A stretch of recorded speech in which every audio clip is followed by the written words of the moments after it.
Okay, it is so good to be back. We are so back. Fly hacking and Season of Discovery. It's another day that ends on the letter Y, which means that there is a new way that people are exploiting World of Warcraft. And now we have people fly hacking in Season of Discovery. There we go. Let's see it. Look at that. There he goes. There he goes. Where's he going? So we have a mage right here that's doing... I see. It's a booster. So it's a level 25 mage that's basically boosting people to 25. It's pretty audacious to boost like this, given like the bot doesn't know any of these people. Like this guy here could report him. Audacious, very daring. And he says, take care of yourself. Yeah. Bro, this fool is hacking. Yep. Quest for 420, yo dude. Style? Yep, exactly. Good morning. There it is, boys. This is the Season of Mastery now. Oh my fucking god. Yes, it is. You need a boost for 25? Yeah, because people just want to... The thing is, like, you buy gold, and that way you can buy a boost so you can play the game. Imagine being so bad you need a boost to 25. Season of Discovering How to Fly. Yeah, I mean, it's crazy how this is happening. I don't know how Blizzard can't solve this problem. By the way, this fly hacking, this is the exact same functionality that was used 3.5 years ago. I very clearly, I remember, I was on stream one day. I was getting a Zul'Gurub boost on one of my characters back in Classic Vanilla a couple years ago. I zone in, and what do we see? There's a fucking bot fly hacking in ZG. The mage that was going to boost him was a fucking bot, and he was just fly hacking around, grabbing mobs. I was like, what the fuck? On stream. Just total random guy. Because, like, they have ways to... I know that they have, like, Z-axis thresholds, right?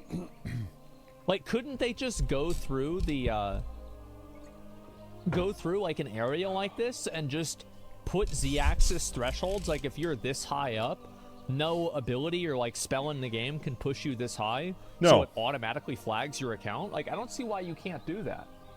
Maybe I'm stupid, but, like, I know they have Z-axis thresholds. Thousands of gold botters, priests in PvP, top DPS specs doing 5 times more damage than low DPS specs.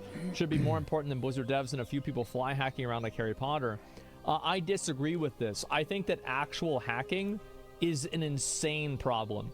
Like, this is one of the worst things that you can possibly have happen. It is very bad. That people are literally hacking in the game. Like, there's one thing, like... When cheating is this rampant, and I'm talking botting, I'm talking hacking, fly hacking, stuff like that, no-clip hacking through walls, gold buying, gold selling, if it goes on to a large enough degree, it starts demoralizing regular players that are playing the game normally and fairly. And normal players that are playing within the confines of the rules, they're not breaking any rules, they start saying, yo, like, fuck it. Why am I playing this game normally and fairly and following the rules and not buying gold and not hacking and not botting when every day I see dozens of people that are doing those things, dozens or hundreds of people that are doing this. Why should I play this? And then it makes players apathetic, and then they quit. Like, oh, buying gold, right? But, like, you have people that are literally modifying the game files and flying through the world. It totally destroys the immersion. It destroys the integrity of the game more than anything else. Pre-made versus Pug and Warsong Gulch. Obviously, this is bad, but I think hacking in the game is way worse. And also, by the way, this shouldn't be a pick-and-choose situation. It takes time to identify no forms of hacking, so they have to adapt. Uh-huh. That's the Blizzard excuse. You know what, I think that the people that are in charge of this, I think that they are probably not but and. I think that they are completely incompetent, and I think they're totally underfunded. True. They don't have enough people to do it, That's and true. The people that are doing it are stupid. I think both of these things are true. A modder could fix this shit in hours. Yeah, exactly. The old we can't do this argument until they have to, and then it's easily solved. Yeah, I never, like, whenever a company says we can't do this, I assume they're lying.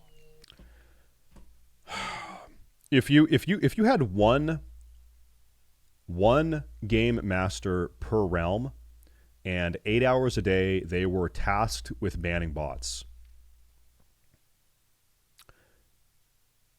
they could solve this problem within a week. Seriously, like 100%. Seriously, Yeah, I was gonna say, like, I was actually thinking through this. If botters determine that in this 8-hour window, only in this 8-hour window, their bots are being banned, then they would just not bot in that window, and they would bot in other time zone windows. But you could have that GM work on sort of a cycle, or you could have 3 people working in 8-hour cycles, so there's coverage 24/7. Okay, so let's say 3 GMs per server. How many SOD servers are there? Like 10? Chat, how much would you need to be paid to be a GM working on SOD banning bots? If your sole function was banning bots and catching bots, how much money would you need to be paid per year? What's your yearly salary to do it? Seriously. $0, $35 an hour.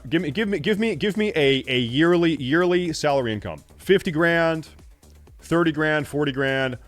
Let's call it 50, okay? 50 is fair. 50 is fair. Okay, so you have 10 realms, probably like worldwide. This is EU, NA. It's probably something like that. So you have 30 GMs because it's 3 per realm, and they're all getting paid $50,000 a year. Okay. Blizzard would have to spend $1.5 million a year to do that. That's $1.5 million, right? I guess they have determined that spending this much money is not worth it for them. Yeah, they would never do it. They would never do it. So now we know why they're not doing it. Chump change. We know why they're not doing it. Like, you literally made the game. Why can't you do it? Back in my day, I used to speed hack on a private server. I just ran around to Outland because I didn't have a flying mount yet. Got frozen by a mod and permabanned. Lol, it's that easy. Yep. Well, yeah, because they can track how fast you move in coordinates. It's just sad, man. Fly hacking and Season of Discovery. I wish I could say that I'm surprised. You have to add lost subs income too. Well, so this is where it gets like very challenging, right? Because you can make the argument that Blizzard actually makes money from bots because bots are paying for accounts and for game time. But then this is what is much harder to know. It's almost impossible to know this. Even if you're Blizzard and you have all of their analytical information, they probably can't even know. How many people quit because they see too many bots? How many people open up the classic Reddit, or they watch an Asmongold video, or they watch a stream on Twitch, or they maybe play the game themselves and they say, man, there's too many fucking bots. I'm canceling my sub. I'm not going to invest my time or money into this game because it is too broken. And so those people quit. And so it's hard to know how many people are quitting for those reasons and those reasons alone. You can determine like the income you make from bots, but it's hard to know how much income you lose from bots because people are quitting. It's hard to know. Hard to know. I think there is there's something to be said for just maintaining the what's the word I'm looking for? Maintaining the integrity of the game, right? Maybe having a game with a high gameplay fidelity and integrity is worth more than $1 million. That would especially if you are a company that is this big and has this much profit, that you can say, okay, you know what, we're going to spend the bare minimum to make sure that we have a game that has a high level of gameplay integrity, meaning no cheaters, no botters, no hackers. We're going to try to do that. But they have not taken that approach. Obviously, they have decided that no, fuck it, who cares? Okay.